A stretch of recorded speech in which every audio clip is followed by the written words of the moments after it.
Seja bem-vinda, bem-vindo ao canal Angeline. O tema de hoje é comunicação, conexão e felicidade. Será que isso é possível?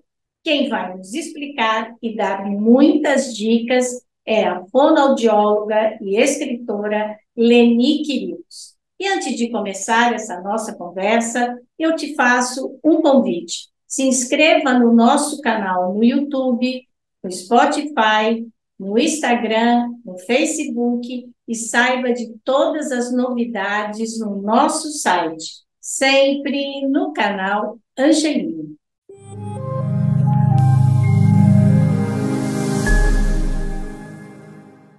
Leni Quirilos, é um prazer recebê-la novamente aqui no canal Angeline. Muito obrigada por ter aceitado mais uma vez o nosso convite. Puxa, Cris, eu que agradeço. Para mim é um prazer, uma alegria estar aqui com você. Adoro o seu canal, entendo que é uma super contribuição para as pessoas, de uma forma geral, algo que traz tanto conhecimento, tanta informação, tanta energia boa, né? Que leva as pessoas a agirem, a pensarem, a refletirem. E, nossa, parabéns pela sua iniciativa. Certamente é uma baita contribuição e eu estou muito contente de estar fazendo parte desse teu projeto hoje aqui. A equipe do canal Angeline e eu, claro, agradecemos o seu prestígio. Muito obrigada. A Eu que Leni agradeço. esteve aqui a outra vez para falar conosco sobre a comunicação não violenta. Vamos deixar, inclusive, depois aqui no na descrição do texto, o link para vocês reverem, porque é bem interessante. Mas hoje ela volta aqui para falar desse livro aqui, ó. Escute, expresse e fale. Ela escreveu esse livro como tudo que é feito na vida em equipe. Não que as pessoas que façam livros individualmente não tenham o seu valor, não é isso. Mas a Leni juntou pessoas que são especialistas nesse tema e resolveu fazer com eles um livro. O livro é da Leni, do Antônio Sacavém, o Milton Jung e o Tomás Brier. E a gente vai começar, porque, olha, eu sinto muito, mas não pude ir ao lançamento, que foi maravilhoso, chiquérrimo, como se diz, né, Lene? Mas, Eni, lendo aqui o seu livro, eu gostaria de começar com uma fala sua que tem na página 252, onde você diz o seguinte: se a gente tem tantos meios de comunicação, por que é que a gente se comunica tão mal? E lendo esse texto, eu me lembrei do Papa Francisco, que diz: precisamos estar todos conectados. O mundo precisa, a humanidade precisa estar conectada. Quando a gente fala essa palavra conectado, parece que é o que a gente está fazendo agora, quando uma pessoa está com o celular na mão, com um computador, com um tablet. Certamente não foi isso que o Papa quis dizer.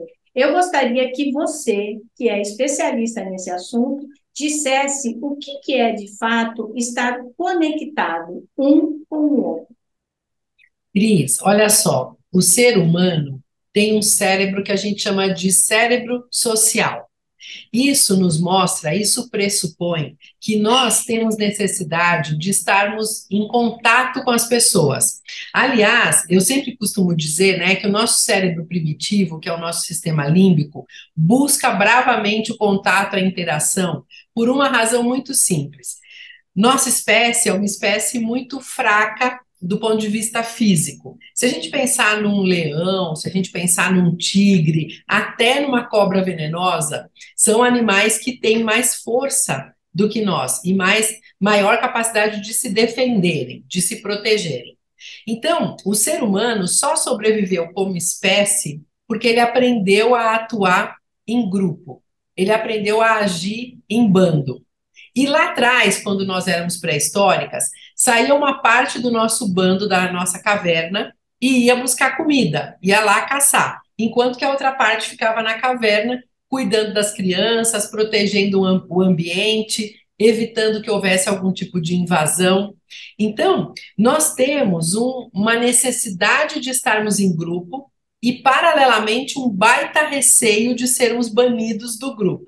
o que faz com que muitas vezes a gente tenha dificuldade de dizer não, tenha dificuldade de lidar com confrontos, com eventuais situações de conflito, justamente por esse receio de sermos banidas e, consequentemente, ficarmos desprotegidas. Agora, esse cérebro social busca, então, o tempo todo o contato, busca a aceitação, e nós precisamos disso mesmo para a nossa vida, para a nossa sobrevivência.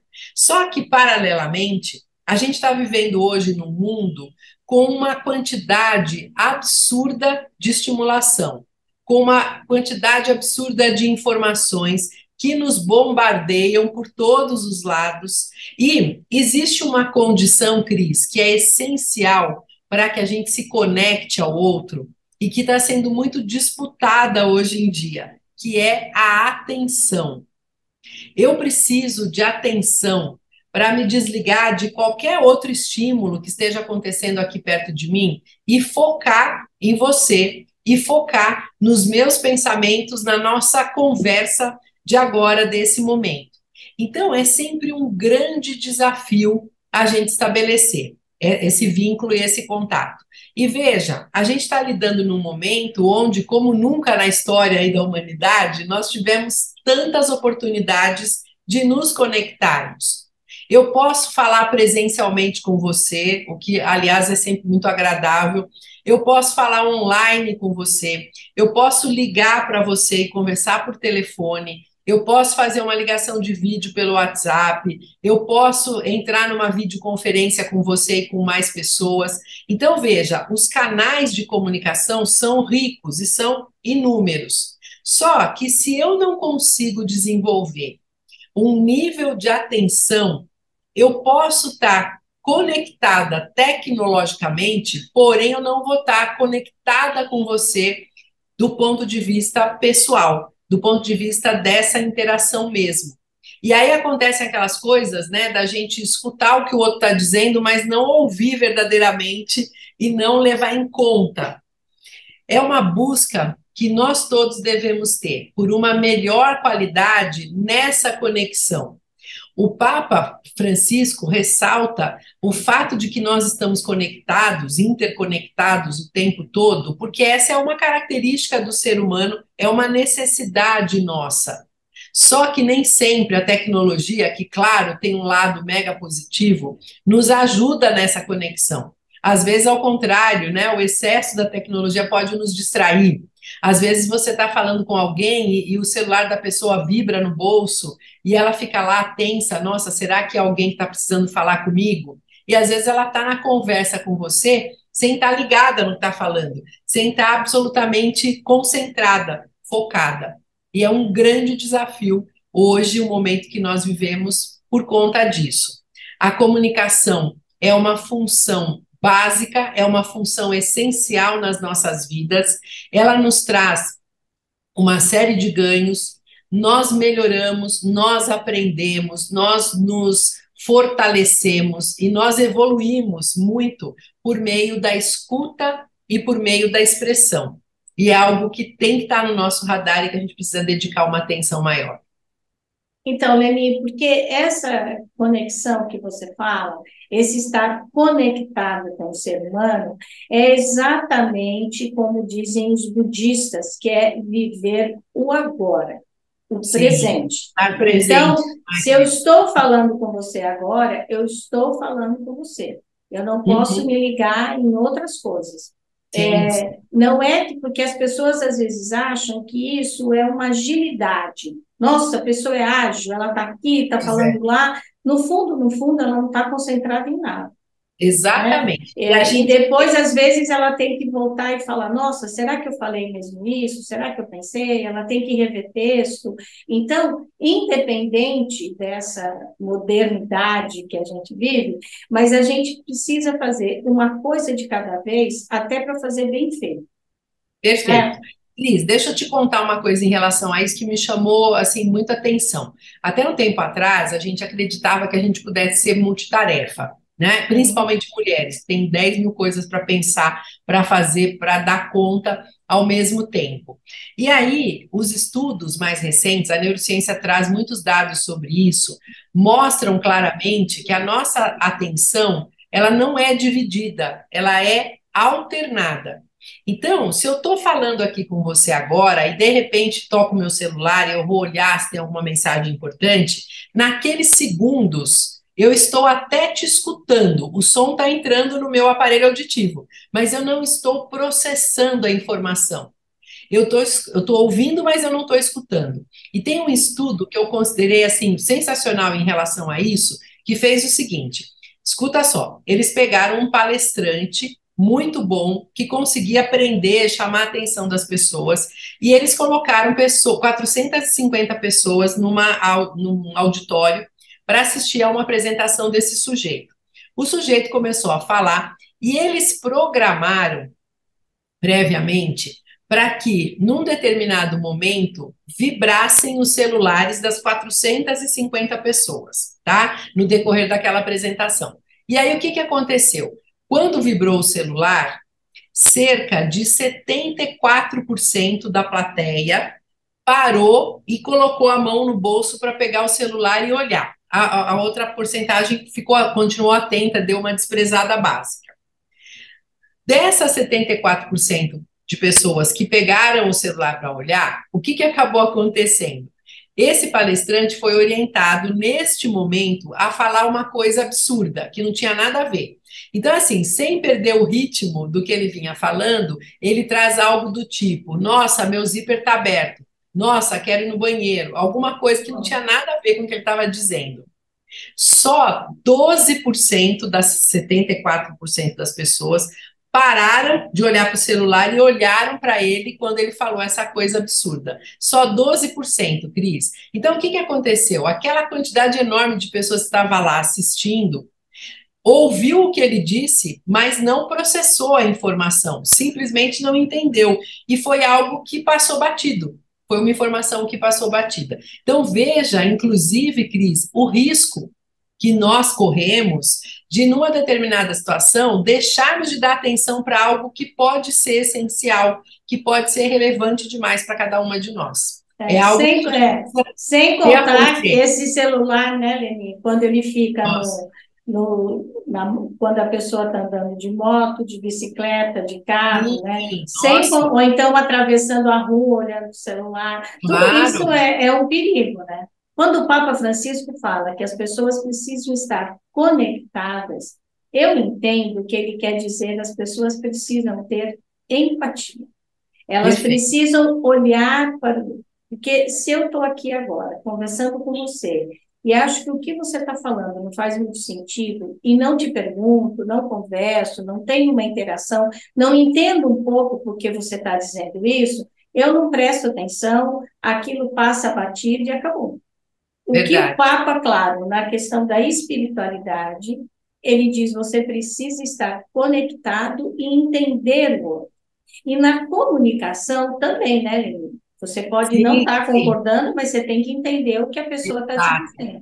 E esse, Cris, é um grande princípio da escutatória. O Thomas Brier é um grande estudioso da escutatória, aprendi muito com ele ao fazer o livro e até antes, quando tive a oportunidade de fazer um curso com ele. O que é fundamental aqui? A gente hoje está com uma escuta muito reduzida, de uma forma geral. O nosso tempo de atenção é um tempo muito curto, ele é mega disputado com uma série de outros estímulos e a gente tem escutado muito pouco. Eu sempre gosto de dar um exemplo, eu gosto muito de água com gás, sabe?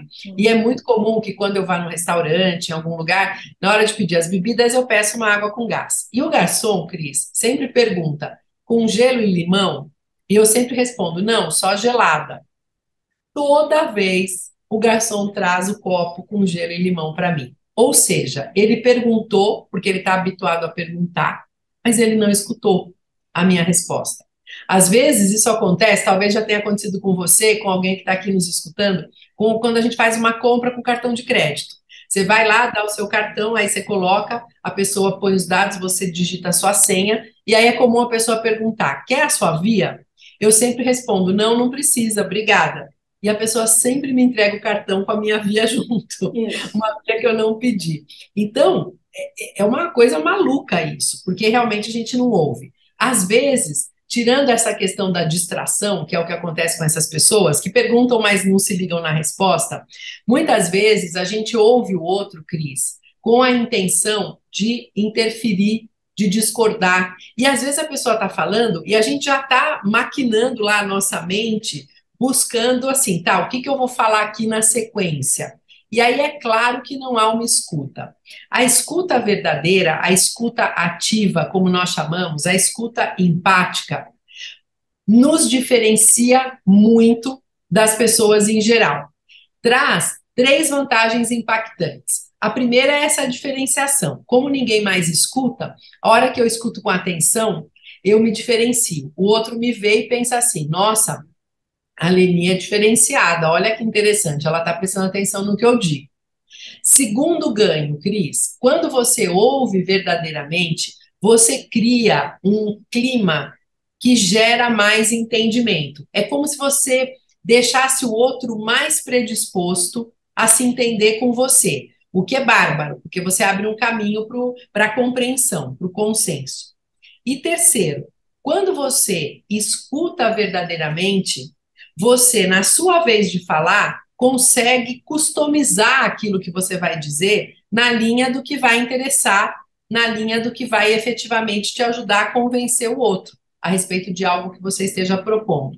Convencer no sentido de vencer com, de vencer junto, que é uma proposta onde os dois lados saem beneficiados. Agora, a escuta empática pressupõe duas condições fundamentais que a gente tem que ter em mente na hora que a gente se dispõe a fazer isso. A primeira é um baita exercício de humildade, Cris. Por quê? Eu preciso me esvaziar dos meus conceitos, dos meus valores, das minhas ideias, às quais eu sou tão apegada, não é? Para verdadeiramente receber, para verdadeiramente acolher aquilo que o outro está me mostrando.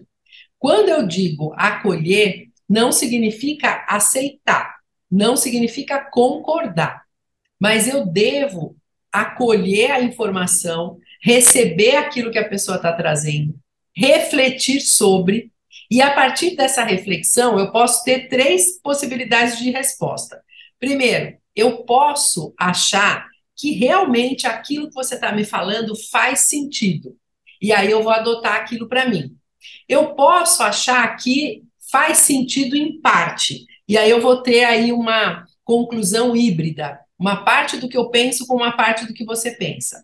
Ou eu posso simplesmente discordar totalmente e acreditar que eu vou continuar com a minha velha opinião sobre aquele tema, sobre aquela informação. Agora, isso tem que ser fruto de reflexão.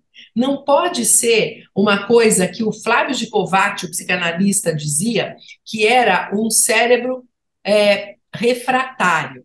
O cérebro refratário é aquele onde a informação bate e sai sem nem penetrar. Então, eu simplesmente fecho as minhas orelhas para aquilo que você está dizendo, ou melhor, eu fecho meu cérebro, porque eu estou ouvindo, né? Mas eu não estou escutando.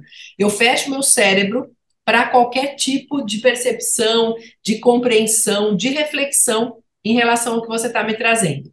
Gicovati dizia que, ao contrário, nós devemos cultivar o que ele chamava de um cérebro poroso, que é o cérebro que absorve o que vem, avalia com critério e concorda ou discorda, tranquilamente. Você concordar ou discordar é absolutamente genuíno, verdadeiro, deve acontecer, só que isso tem que ser fruto de uma reflexão. Então, a primeira condição é esse exercício de humildade, de você se abrir para essa escuta. E a segunda condição, Cris, é que, além de escutar, nós temos que dar provas de escuta. O que são provas de escuta? São sinais que nós emitimos que fazem com que o nosso interlocutor se sinta efetivamente escutado, e também para nós que estamos buscando desenvolver uma escuta mais ativa, é algo que nos ajuda muito a nos disciplinarmos para isso. Então, eu vou dar alguns exemplos. Primeiro, existem as provas de escuta que a gente chama de não verbais. Por exemplo, eu estou na minha sala digitando no meu computador e você entra para falar comigo. Eu devo imediatamente parar de digitar, virar para você, direcionar o meu tronco aqui na sua direção, olhar para você o tempo todo e emitir sinais não verbais de que eu estou entendendo o que você está dizendo, ou fazer uma cara de dúvida se você falar algo que eu não compreendi. Eu devo te sinalizar. Tá, aí pode ser que você me diga assim: nossa, Leni, só que a hora que você entrou na minha sala, eu estava lá com um relatório que eu tinha que mandar por e-mail rapidinho. Ótimo, você pode e deve, a qualquer momento, me falar coisas do tipo: puxa, Leni, eu quero muito te escutar com atenção, mas eu tenho que mandar esse e-mail com urgência. Podemos falar daqui a meia hora? E aí, daqui a meia hora, você para tudo e me dá essa atenção. Então, essa é a prova de escuta não verbal. A segunda prova de escuta é a que os pesquisadores chamam de parafrasear. O que que é isso? É interessante que a cada período da nossa conversa eu pare e, com as minhas palavras, eu te questione sobre o que eu entendi. Algo do tipo: ah, Cris, então você está me dizendo que a sua opinião é que o Papa acredita nessa conexão de almas, por exemplo.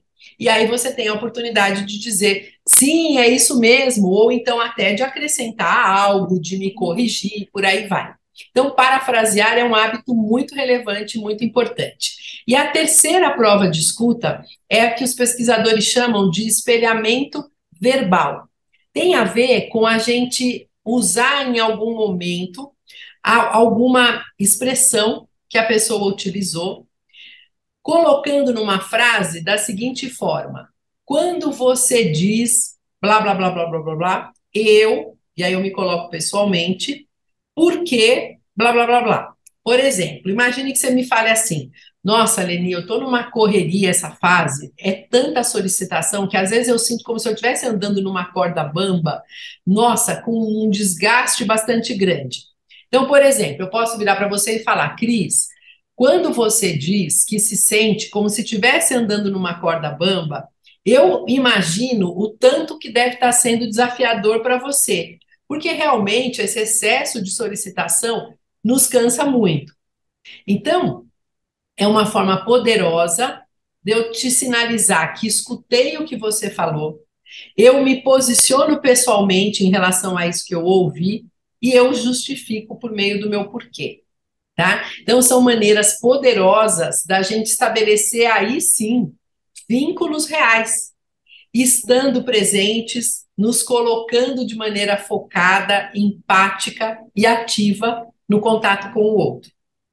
Claro que quando a gente consegue agir assim, nosso interlocutor responde de uma forma muito mais positiva e a gente caminha aí para uma comunicação eficiente, não E é? Que ele nos se permite sente respostas conectado, boas. né, Leni? Total, aí sim. Porque Aí sabe o que, que me lembrou isso? Às vezes, quando uma pessoa liga para outra e fala: nossa, eu estou com um problema de saúde, eu estou com isso, com aquilo.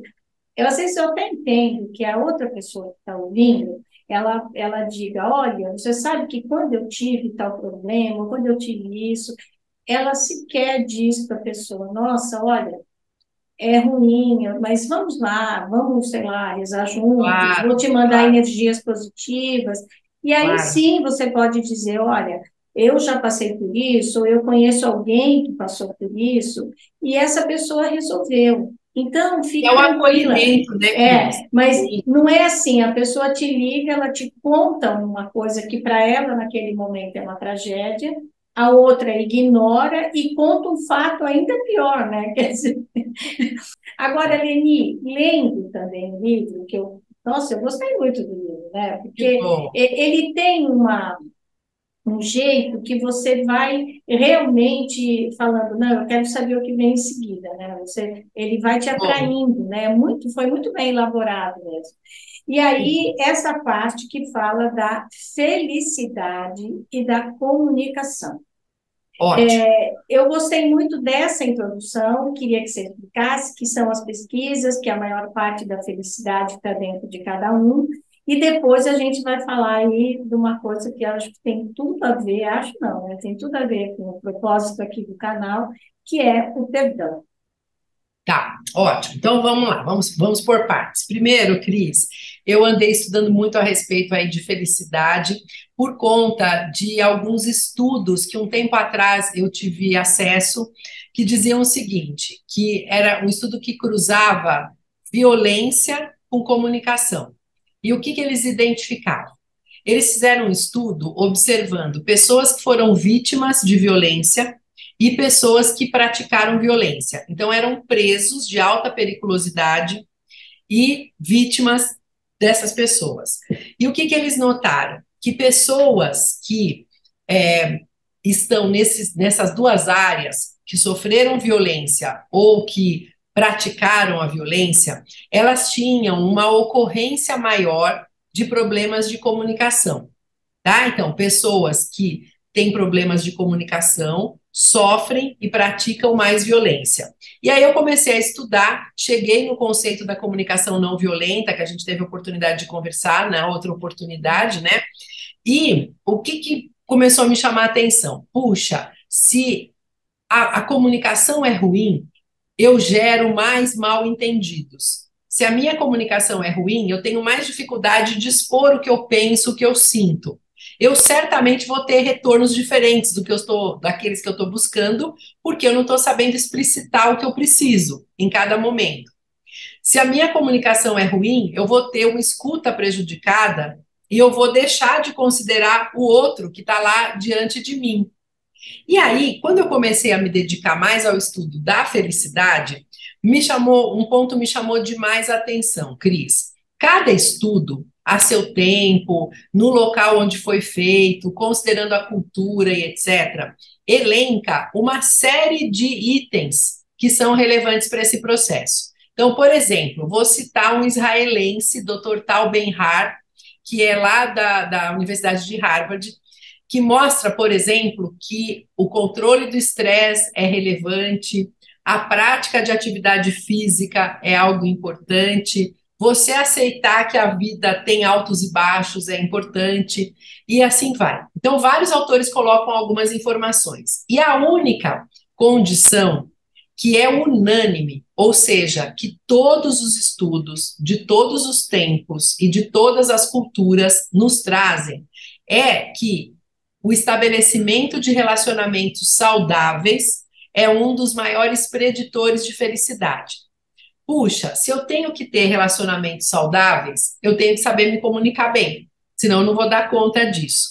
Então, existe uma relação positiva muito forte entre comunicação e felicidade. E aí, você traz a questão do perdão. Cris, a gente interage com as pessoas, a gente vive com as pessoas, e existe uma coisa que eu considero que é muito rica na vida, que é o fato de sermos pessoas diferentes. Nem melhores, nem piores do que as outras, nós somos diferentes entre nós. Isso é bárbaro, na minha humilde opinião. É algo que permite que a gente se abra para um grande desenvolvimento, porque, veja, quando a gente está no nosso grupo de pessoas muito parecidas conosco, a gente tem um super conforto, tá? Porque é tranquilo, a gente consegue prever o que o outro vai dizer, a gente consegue prever o que o outro vai fazer. Então, é confortável pra caramba. O nosso cérebro primitivo, que é o sistema límbico, adora e se sente tranquilo, confortável efetivamente. Só que é uma região onde não existe aprendizado, porque é mais do mesmo. Eu falo uma coisa, o outro apoia, ele fala uma coisa, eu bato palminha para ele, e a gente continua naquele nível.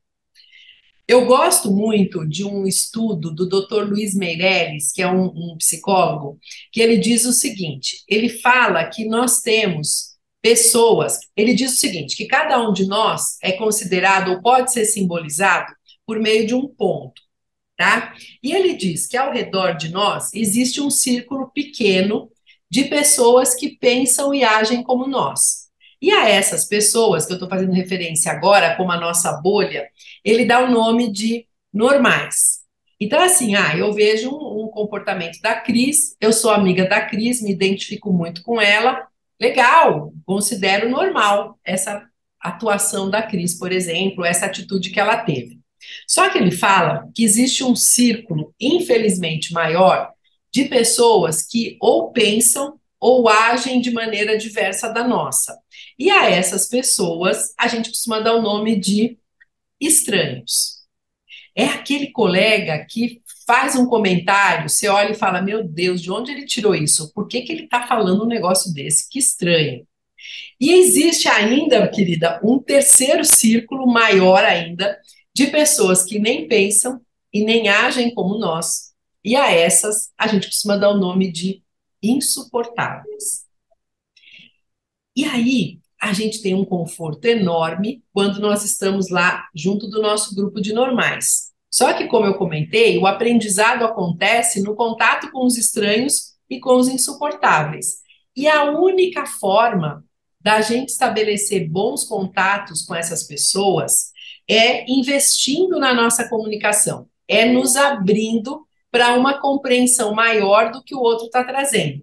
Como nós dissemos, mesmo que seja para a gente concluir que não concordamos, beleza, tá? Mas isso tem que passar pelo nosso crivo, a gente precisa se abrir para isso. Você sabe bem, a gente viveu um momento de uma. Na verdade, o mundo está vivendo um momento de muita polaridade, de muita polarização. As pessoas pensam que é isso ou aquilo, que esse está certo ou está errado, não é? E as eleições que nós tivemos aqui mostraram isso muito claramente. E você sabe, Cris, tem um estudo de Stanford que mostra que quando você está junto de pessoas que pensam como você, aumenta o seu radicalismo. Eles fizeram um estudo pegando várias pessoas e eles colocaram alguns pontos polêmicos, por exemplo, liberalização da droga, aborto, blá blá blá, uma série de pontos que a gente sabe que são polêmicos, e eles pediram para as pessoas darem uma nota de 0 a 10 para o seu nível de concordância em relação àquilo. E aí o que aconteceu? As pessoas que eram a favor disso davam uma nota entre 7 e 8 de concordância, tá? As pessoas que eram contra davam uma nota entre 2 e 3 de concordância. E aí o que eles fizeram? Eles pegaram as pessoas que pensavam de forma semelhante e separaram esse grupo maior em dois grupos. As pessoas que concordavam, as pessoas que discordavam. Cris, depois dessas pessoas conversarem por um tempo, elas radicalizaram as notas. Quem deu 7, 8 passou a dar nota 10 de concordância. Quem deu 2, 3 passou a dar nota 0 de concordância. Ou seja, quando eu estou junto de pessoas que pensam como eu, apoiada por mais argumentos, por mais justificativas, eu fico extrema, eu vou para um extremo. Que na prática é o que aconteceu. Nós vimos aí pessoas que só assistiam vídeos, que só aceitavam mensagens de WhatsApp de quem pensava igual. Quando alguém colocava uma coisa diferente, a pessoa bania do grupo, né? Aquele parente. O tal do cancela, né? Pois é, Cancelar. virou cancelamento total por aí, não é? Então, eu penso que para a gente estabelecer boas relações, nós temos que nos abrir para uma comunicação clara e para uma comunicação, para uma compreensão clara. E aí a gente pode começar a entender, assim, que, puxa, de repente, aquele que me magoou, de repente, aquele que me contrariou por alguma razão, na verdade, ele não é pior do que eu, ele não é melhor do que eu, ele é diferente de mim. Cris, e é curioso, né? Porque se a gente olhar para as empresas hoje, estão todas cantando a importância da diversidade em verso e prosa. As empresas estão buscando contratar pessoas de gêneros diferentes, de formações diferentes, de idades diferentes. Só que, às vezes, a nossa dificuldade é lidarmos com uma diferença de opinião. E é um ponto muito relevante que a gente tem que levar em conta.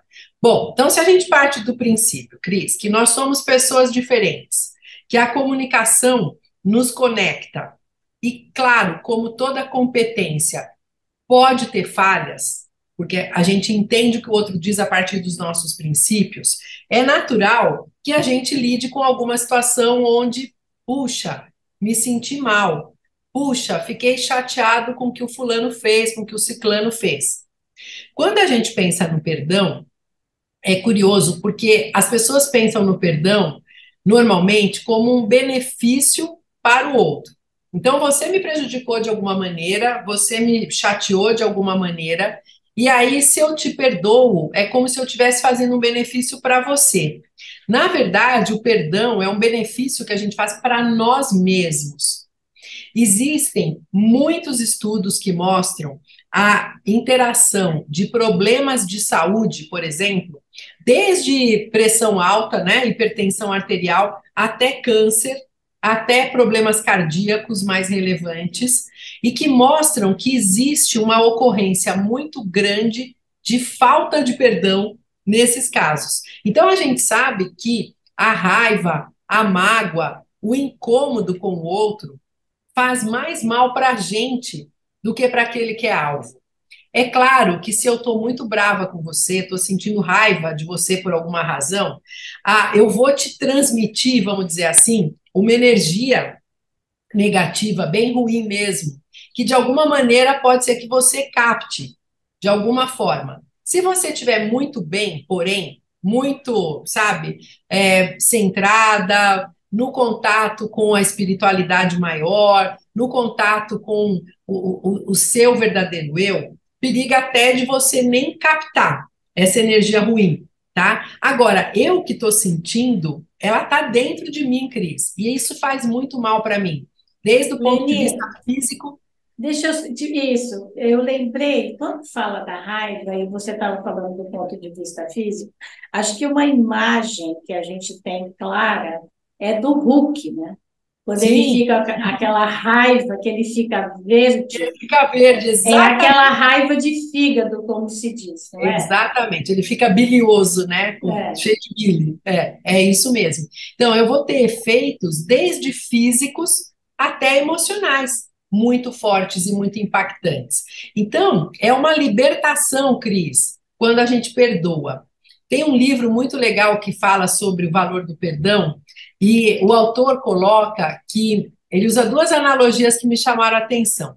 Uma, ele diz o seguinte, que cada coisa que te incomoda e que você fica lá ruminando dentro de você, é como se fosse um aviãozinho que está lá no teu cérebro o tempo todo andando para lá e para cá. Então você está fazendo uma coisa, daqui a pouco o avião vem na tua cabeça. Você está pensando em algo, o avião volta.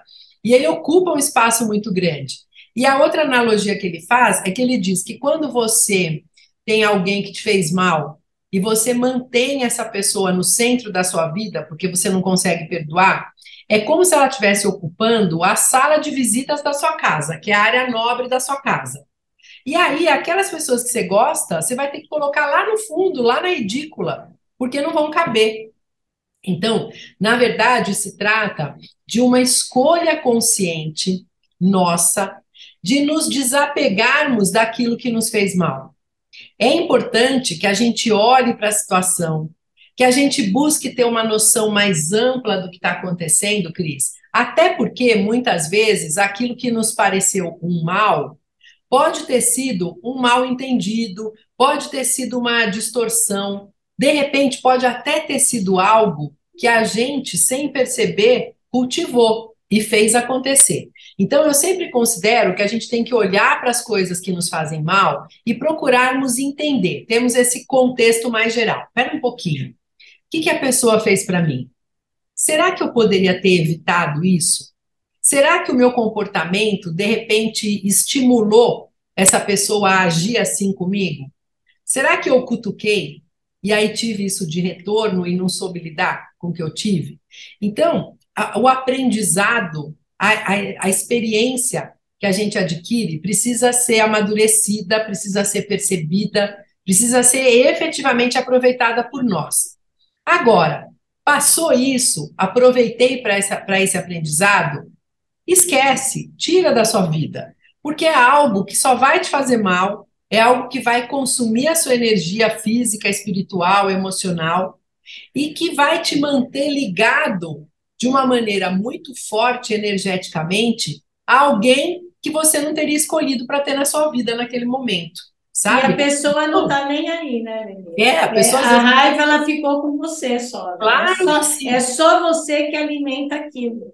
Exato. Então, assim, eu considero, Cris, que é uma libertação perdoar. Eu também Quando você acho. perdoa, você se liberta, você se livra daquilo e parte para outras oportunidades, É. para outras experiências, para o contato com outras pessoas que vão te fazer bem, não é? Então, Leni, quando a A quem gente você pode fala, fazer bem. desculpa, quando a gente fala do perdão e dessa palavra demissão dentro da empresa, eu fico pensando, às vezes, que as pessoas, elas são preparadas, os chefes, gestores, gerentes, enfim, eles são preparados para muita coisa, mas não Sim, são preparados para demitir uma pessoa que às vezes trabalhou 30 anos, 20 anos, que tenha trabalhado uma semana na empresa, é né? verdade. Uhum. Porque naquele momento não resolve muito a pessoa saber por que ela está sendo demitida, a não ser que ela praticou um delito, uma coisa, Claro. né? E sempre tem pessoas que, quando são demitidas, se apegam a alguma frase que foi dita e ela maquina aquilo, aquilo vai e volta no fígado, na cabeça, coloca na sala de visita, na cozinha e principalmente no travesseiro quando vai dormir, né? E ela fica por muito tempo. A energia dela, ela fala, mas eu não admito que me disse isso, que essa Faz todo um diálogo mental, né, Cris? É uma loucura, né? mas muitas vezes essa pessoa, às vezes, ela nem merecia escutar aquela frase. Mas a pessoa que foi comunicar a demissão, às vezes até por não querer entender Habilidade. muito ou por falta de habilidade, mas eu diria que aqui para a nossa conversa é bem a falta de saber se comunicar. Concordo, Porque claro que muitas sim. vezes, Nelly, você, que é uma fonoaudióloga maravilhosa, sabe disso. A maneira como se diz um não pode ser um sim para você. Claro, com toda certeza. É isso aí. Tem muito a ver com a forma como a gente se expõe. Cris, quando você fala isso da questão da demissão, você tem toda a razão. É uma coisa para a qual raríssimas pessoas se preparam. E ela é delicada, a situação, tanto da parte de quem recebe como da parte de quem vai falar. Para quem recebe, a gente está lidando aí com uma situação desafiadora, que é assim, uma demissão é um banimento, né? Você está sendo banida do grupo, do bando. E a gente já falou como isso é ruim, como isso é pesado para quem recebe. Às vezes, você está num trabalho, você está lá no seu emprego, e você até já está sentindo que, sabe, chegou o momento, puxa, eu tenho que me abrir para outras oportunidades, estou acomodada aqui. Às vezes até acontece isso. Mas quando essa iniciativa vem da outra parte, a gente se incomoda muito, porque é a questão da rejeição. É a questão de, olha só, você não serve mais para ficar aqui com a gente não quer mais você por aqui. E isso é muito doído, claro. Então, o primeiro grande ponto, do ponto de vista de quem recebe, é entender que vai ser fundamental a gente viver um momento de luto, de olhar para essa situação, de avaliarmos, de vermos o que a gente pode aproveitar do ponto de vista de, puxa, aqui eu mandei bem para caramba, nossa, aqui realmente, numa próxima oportunidade, eu vou procurar fazer diferente.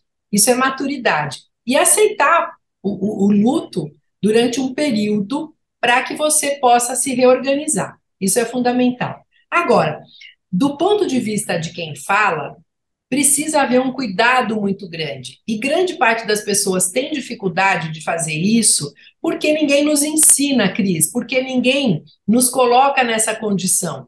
E toda vez que a gente está diante de uma situação que é delicada, intuitivamente a gente se coloca no lugar. E como é algo que a gente não gostaria de receber, a gente quer, ó, rapidinho passar, de repente até entregar uma coisa de uma maneira que não é nem aquilo tudo. Às vezes a crítica fica mais aguçada, às vezes o modo de falar chama atenção para uma coisa como se ela fosse maior do que ela é. Então, a gente tem que levar isso em conta, e se somos nós, os gestores, os líderes, aqueles que vamos ter que passar por fazer esse tipo de situação com alguém, é muito importante que a gente se prepare efetivamente, que a gente entregue a informação e que a gente se abra para uma escuta ativa do outro. É muito comum que a pessoa que vai demitir fale rapidinho e já queira ficar livre, então ela não dá nem espaço para o outro se colocar. ouvir com atenção, com empatia nesse momento é essencial, porque já é parte desse processo de luto a pessoa conseguir verbalizar o que ela está sentindo, o que foi para ela aquela experiência, aquela circunstância, aquela situação. E, claro, ter sempre em mente a importância do acolhimento. Cris, eu tenho usado já há um tempo uma expressão que eu até coloquei aí no livro, que é a busca por uma comunicação efetiva e afetiva. E eu digo que ela é efetiva na medida em que ela traduz claramente as mensagens que eu quero passar, aquilo que eu penso, aquilo que eu espero do outro. E ela é afetiva na medida em que eu consigo demonstrar claramente o meu desejo genuíno de gerar entendimento, de me aproximar do outro, de encurtar distâncias. Quando eu consigo conjugar essas duas características, nossa, a nossa entrega é muito melhor, nós ficamos imbatíveis aí nesse objetivo. E aí a gente aproxima. Comunicar é tornar comum uma ideia, uma atitude, um pensamento, e é tão bom quando a gente consegue gerar entendimento, não é? É. E a comunicação, ela faz com que essa convivência, que é citada também no livro, né, nesse capítulo da felicidade, ela é muito importante, é claro, pela questão da empatia, por você Sim, entender o outro, pela tolerância, né? E nas empresas, isso é muito importante, né? Primeiro porque sim, o produto final, ele só é possível se for feito em equipe, né? verdade. Segundo, que você não cria um inferno e fica fora dele. Quem cria o inferno fica dentro dele. É. Então, se você passa a maior parte do tempo trabalhando, você precisa ter uma boa convivência. Não é que é Ah, para todo mundo ser bonzinho, ser todo mundo maravilhoso todo dia, mas é para você, inclusive, saber acolher uma pessoa que um dia chega e não está bem. claro. Porque, Leni, você tem muito mais experiência nas empresas, mas eu trabalhei em empresas durante quase 40 Lógico, anos, sim. né? Claro A que gente sim. sabe disso, que eu considero isso uma piada, quando a pessoa diz, aqui é o trabalho, o problema de casa fica na sua casa. Imagina. Não dá, Desculpa, né? nós somos uma só. Só, lógico, Aonde a gente claro. vai, vão com a gente as Sim, qualidades, os defeitos, os pontos positivos, negativos e os problemas claro, também, claro, né? claro. Então, É, essa convivência, ela exige essa comunicação clara, no sentido sim. de dizer, olha, eu vou acolher aqui o que está acontecendo, vamos te ouvir. Agora, você ouve a pessoa, mas ouve, né? Como diz você, Uhum. escuta, fala ali. Parece que você vai perder 5, 10 minutos, na verdade, você vai Nossa, ganhar lá na frente com a entrega, como se diz hoje também na empresa, isso, né? Na com hora de certeza. entrega do trabalho, a equipe ela está pelo menos sabendo conviver. E todo dia você aprende. Eu queria que você falasse, eu gostei muito dessa parte no livro da convivência, né? Do respeito. Uhum. Isso. Você sabe, Cris, a gente já vinha caminhando, né, numa necessidade cada vez maior de uma humanização nas relações do trabalho. É um caminho que já vinha acontecendo lá atrás. James Hunter começou com a proposta do monge executivo, falando da importância dessa proximidade, dessa humanização. E a pandemia deu uma escalonada nisso, assim, federal, porque do nada nós todos nos vimos muito fragilizados. A gente não sabia o que era esse tal bichinho, o que ele podia provocar na gente, o que ele poderia provocar nas pessoas que a gente ama. Nós tivemos as nossas relações de trabalho viradas de cabeça para baixo, muita gente perdeu emprego, muita gente teve que aprender a trabalhar de outra maneira. Então, esse processo todo acelerou. E hoje nós sabemos que a grande busca é realmente por uma liderança humana, por relações humanizadas no trabalho. Tem um autor que eu gosto muito, que é o Simon Sinek, ele trabalha com liderança lá nos Estados Unidos. Ele traz uma informação que eu gosto demais. Ele fala que a liderança é uma questão de biologia. E ele diz que quando o líder, Cris, consegue criar no seu local de trabalho um ambiente de segurança, que ele chama de círculo de segurança, os liderados, se sentindo bem e confortáveis assim, secretam o que ele chama de os hormônios do bem. endorfina, ocitocina. E aí o que acontece? As pessoas têm vontade de se aproximarem, trabalham melhor em equipe, conseguem ter respostas mais criativas, se sentem bem, e isso acaba envolvendo a todo mundo, até acolhendo aquele que, por alguma razão, não está se sentindo tão bem assim. Já quando o líder é incapaz de criar esse ambiente de segurança, os liderados vão gastar a própria energia para se defenderem pessoalmente e vão secretar adrenalina e cortisol, que são os hormônios do estresse. Uma pessoa mobilizada pela adrenalina ou pelo estresse pode ter respostas equivocadas, muito rápidas ou lentas demais, dependendo de como a pessoa reage e responde a isso. Pode ter uma dificuldade maior de enxergar com clareza a situação. Então, é ruim para todo mundo. E a busca é por realmente criarmos esse ambiente de segurança no nosso trabalho, trabalhando com o respeito ao outro, buscando características da empatia, da proximidade, do cuidado com o outro, da atenção maior com o outro. Dizem que o líder adequado, o líder ideal, é aquele que é servidor. A gente nota que muitas vezes o líder atinge um patamar e ele começa a acreditar que agora sim, chegou o momento de eu colher os frutos, então eu só vou ter vantagens. E não é isso, né? Na verdade, o líder bom é aquele que se dedica a servir a sua equipe. E com isso ele consegue extrair o melhor mesmo de cada um, no sentido das pessoas estarem inspiradas, motivadas, dedicadas a terem uma entrega plena. Nós sabemos, por meio de vários estudos, que grande parte dos resultados obtidos tem a ver com o comportamento do líder. As pessoas se motivam, as pessoas têm mais vontade.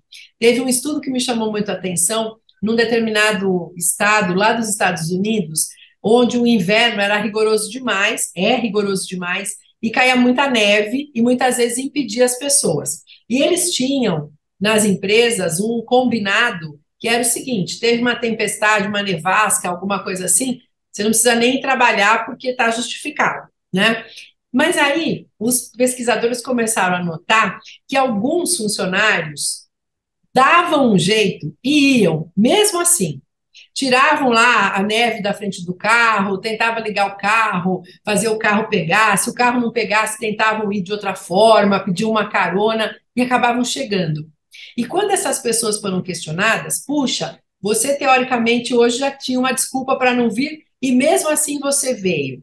Qual era o tipo de resposta mais comum? Ah, eu não quero decepcionar o meu líder. Eu sei que ele conta comigo e eu quero fazer a minha parte. Nossa, Cris, isso é impagável. É uma coisa da pessoa querer se dedicar com boa vontade, com inspiração, com motivação mesmo, que vai resultar em ótimas metas alcançadas, atingimento de objetivos, e aí todo mundo caminha bem e caminha junto. Então, quando a gente fala da importância do respeito, da empatia, do altruísmo, da proximidade com o outro, a gente não está só falando de coisas para tornar o ambiente gostosinho, bonzinho, para a gente se colocar de uma forma boa. Não, a gente está falando também que isso gera mais resultados, Cris. E as empresas estão com os olhos já bastante abertos para isso. Eu, na minha experiência, recebo muitos líderes e muitas empresas que me procuram para trabalhar, desenvolver suas lideranças, e cada vez mais essa é uma demanda, cada vez mais essa é uma busca. Leni, a gente quer que ele seja um líder mais próximo, a gente quer que ele seja um líder mais humano, a gente quer que ele seja um líder mais acolhedor. Isso é inédito, Cris, eu não tinha isso. Lá atrás, o que eles me pediam era assertividade, capacidade de, sabe, de corrigir, de direcionar, e as coisas mudaram. Que bom, a gente está caminhando aí para um mundo melhor, mais inclusivo, mais humano, mais acolhedor. Porque, Denise, não, começa também, né? No RH chega aquele monte de atestado médico, as pessoas começam a se Claro, atrasar, claro, porque uma coisa é você precisar de um trabalho e ter um trabalho, o que hoje já é uma bênção, tá certo? claro, Mas a verdade. outra coisa é você trabalhar com satisfação, mesmo que não for exatamente o salário que você esperava, que não é, mas de qualquer forma você sabe que parte daquele dinheiro vai pagar seus boletos, vai pagar suas contas, e você sim, pode até procurar outro trabalho, mas claro, enquanto você trabalha, e se é, o seu ambiente é um ambiente hostil, eu vejo assim, independente de todos os estudos que foram feitos, mas se você pegar essa questão da espiritualidade, da religiosidade, você está o tempo inteiro emitindo energia ruim. Quer claro dizer, que a sim, outra claro, pessoa pode estar linda, maravilhosa e tarará, é, mas um dia atinge, né? claro Porque que sim. é É, aquela coisa, você tem que o tempo inteiro estar muito atento, muito tá. vigilante do que está Baixou a rolando. guarda, a É, coisa pega, né? então, É agora, se verdade. todas as pessoas dizem, não, vamos lá, né? E essa certeza que o trabalho é o trabalho, a família é a família. Eu não gosto dessa expressão que diz aqui no nosso trabalho a gente é uma família. Não, não é. Claro que Aqui é o não. nosso trabalho, a nossa Claro, família é a nossa família, né? claro, com Agora, certeza. Leni, olha, o seu livro, o livro de vocês, né, é muito interessante, eu gostei muito, mas eu estava até antes da gravação aqui falando com você, que eu me lembro que eu entrei na sua sala e você disse assim, a gente não pode, eu não posso ir lá na reunião dos livreiros, porque eu estou indo para Portugal. Isso Uhum, deve ter sido 2018, ou começo de 2019, nem me lembro o ano. E uhum, aí eu queria saber se foi aí que nasceu, então, esse livro aqui. Queria que você me contasse como é que claro, foi. Porque, às claro. vezes, também, as pessoas acham assim, nossa, a Leni é uma pessoa ótima, você, claro, é uma fonoaudióloga, né, como se diz, de renome, né? Você é uma pessoa super competente, tem visibilidade, mas as coisas, elas não caem do céu. Ultimamente está caindo Não muita mesmo. água, mas elas, para cada um de nós, elas são trabalhosas. Eu queria que você Verdade. contasse. Tá, olha só, Cris, eu sou assim uma pessoa extremamente curiosa, interessada. Eu gosto muito de aprender, eu gosto muito de embasar aquilo que eu faço num conhecimento sólido. Eu tenho muito essa questão da formação científica que me fez assim realmente buscar justificativas, embasamento para tudo que eu faço na vida. E a gente sabe que a comunicação constrói percepção, né? Gera reação. E ela é o resultado de três grandes grupos de recursos, que são os verbais, os da palavra, né? A escolha da como você organiza as mensagens, etc. Os não verbais, que são os recursos da imagem, e os vocais, que tem a ver com o modo como a gente fala. Na minha formação, eu sempre tive um foco mais direcionado para o grupo dos recursos vocais. Eu me especializei em voz, fiz mestrado, doutorado na área de voz. E aí, por exemplo, quando eu olhava para a questão do não verbal, eu via muita gente atuando de uma forma meio empírica, sabe? Era uma coisa assim meio diferente, que eu não via muito embasamento. E aí, pesquisando há um tempo antes ainda desse dia de eu ir para Portugal, foi numa ida anterior, eu descobri o Antônio Sacavém. O Antônio Sacavém é um cientista, ele trabalha com comunicação já há bastante tempo, dá aula lá em Portugal, em várias universidades, e eu descobri que ele estava dando um curso, eu falei, nossa, eu vou me organizar e vou para lá. Fui para Portugal, fiz o curso, foi um encontro muito bacana, porque o Sacavém também tinha interesse na área de voz, e aí a gente fez uma troca. Eu ensinei algumas coisas para ele da área de voz, ele me ensinou do não verbal, e eu comecei, inclusive, a dar aula nos cursos dele, lá em Portugal. Passou mais um pouco de tempo, eu tive contato com o Thomas, interessado em fazer aí um curso de escutatória, que é uma outra área relevante aí para mim, e sabendo que ele lidava com essa questão do verbal com muita propriedade. Fiz o curso com ele, gostei muito, e na hora eu pensei, puxa, somos três representantes, cada um de um dos componentes da comunicação, o verbal, o não verbal e o vocal. A gente poderia se reunir. E aí eu propus a eles, eu fui a Portugal nesse dia que eu encontrei com você, o Thomas ia visitar a família, o Thomas é franco-brasileiro, ele ia para a França para visitar a mãe dele, aí ele falou, olha, Leni, eu passo em Lisboa também, vou achar ótimo. E nós nos reunimos os três em Lisboa, conversamos sobre o tema comunicação. Cris, foi uma conversa de 4 horas de duração. E que a gente deve ter sido gravou. uma delícia. A gente gravou a conversa lá por 4 horas. E aí, quando eu cheguei no Brasil, eu falei: nossa, que material rico! A gente tem muita coisa aqui. E a ideia foi, claro, que cada um de nós detalhasse, esmiuçasse mais cada um dos pontos que a gente discutiu por lá. E aí, o Milton Jung já foi meu parceiro em outra publicação, no Comunicar para Liderar. Falei: gente, o Milton é a pessoa certa para olhar para isso e para nos ajudar a dar uma forma que seja acessível para as pessoas de uma maneira geral, que você sabe muito bem disso, claro, porque é uma jornalista aí de excelência, como o jornalista consegue traduzir temas complexos de uma maneira simples. E aí ele entrou, olhou o nosso material, ele teve a ideia, que eu compartilhei com ele, inclusive, a sugestão de entrevistar cada um de nós para aprofundar mais as informações, os dados, e aí a gente teve esse livro aí, há 4 cabeças, 8 mãos e um só propósito, que é o de aproximar as pessoas por meio de uma boa comunicação. Fiquei muito feliz com o resultado, estou bastante contente e entendo que essa é a nossa missão, o nosso propósito. Nossa, Leni, muito legal mesmo. Eu comecei a ler o livro e às vezes assim, né, até ficava com muito sono na hora de deitar e tal. Eu falava, ai meu Deus, que raiva. Eu não me vejo assim, né? Pô, podia ficar um pouco mais acordado. Mas é muito bom mesmo, ele é bem interessante. E você fala assim, nossa, mas se isso foi aqui, então como que vai ser lá, né? Você não É, consegue assim pegar o livro e falar, bom, eu só vou ler esse capítulo aqui. Você fica curiosa, né? Em querer saber, não para aqui, vou até o fim, né? Não, muito, muito. Olha, que bom. Leni, quero saber se para essa nossa conversa aqui, você gostaria de dizer alguma coisa que eu não te perguntei. Puxa, Cris, eu acredito que a gente conseguiu aí abordar, né, todos os temas, todos os tópicos.